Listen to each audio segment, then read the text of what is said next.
Thank you. MSCI basically pointing out that you need to make some tweaks to sort of get over the final hurdle. So how much progress are you making at the moment, and what's the feedback been from investors? Great. We started the work on the two issues that have been raised by MSCI, the omnibus account structure and the same-name cross. And last week we went live with those two changes. The deadline was end of November, and we're very glad that we were able to finish it before that. We've consulted the international market participants before we go beforehand and try to implement these changes. And we continue to do other tweaks here and there to get the inflows as smooth as possible during the inclusion date. Mohammad, it's Tracy Alloway in Hong Kong. You mentioned inflows there. I'm curious, what are you doing to attract more investors, given that at the moment the Kuwaiti market actually trades at a pretty expensive valuation, while your larger neighbor, Saudi Arabia, seems to be getting a lot of attention for a bunch of different reasons. How do you get investors' attention here?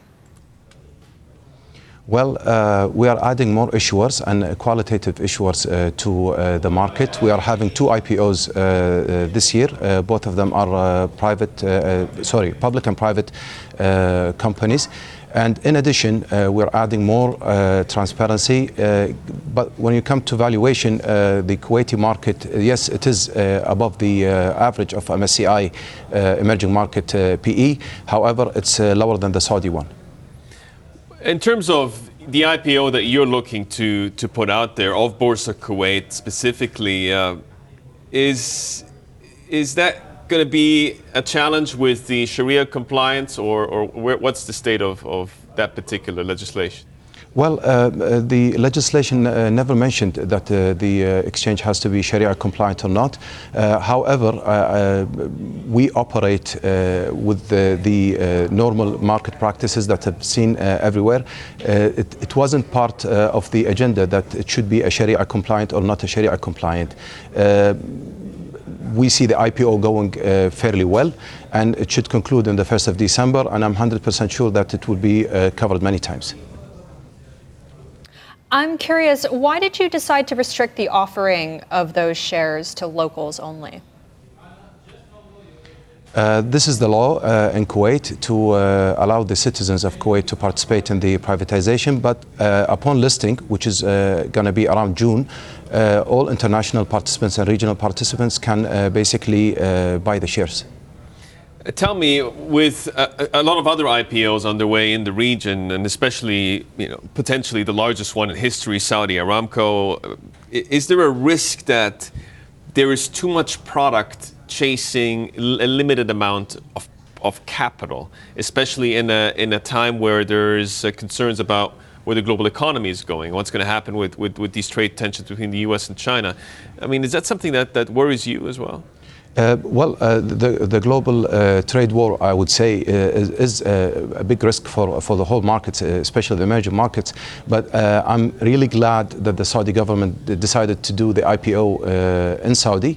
This will give more attention to the region, an attention that is much needed. The governments has to basically help their fiscal policy by adding more privatization. But privatization needs, I would say, a rigorous time to plan these IPOs to be successful. Yeah, you do have a lot of attention focused on Gulf equities at the moment. I'm wondering, what's your projection for your own IPO pipeline going into 2020? We usually anticipate 2 to 3 qualitative, I would say, and diversified listings per year.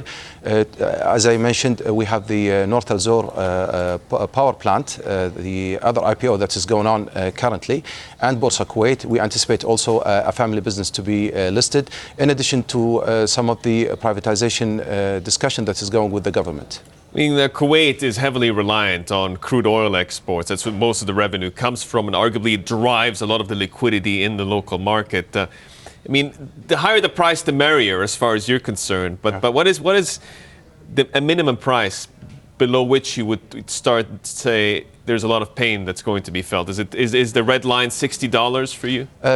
Usually the government puts the amount around the $50-60. But mind that this is one of the lowest around the emerging markets, and also around the lowest for those countries who heavily basically depends on oil. The economy and the government is trying to diversify the economy, one of which is taking the privatization path. It's not an easy job to be done. It has to be done through, I would say, many, rules and regulations changes, and attracting foreign direct investments. Yusuf started this conversation talking about the potential MSCI upgrade, and I'm going to leave it there. I'm curious, how big is that upgrade for you? What sort of inflow estimates are you banding about? How important is it that you actually get that upgrade? It will get us around $2.7 to $3 billion. That's the passive money. I would suspect an additional amount to be from the active managers, but I can't estimate that. It depends on the time of the inclusion, as you mentioned before, the valuation, the geopolitical and other factors.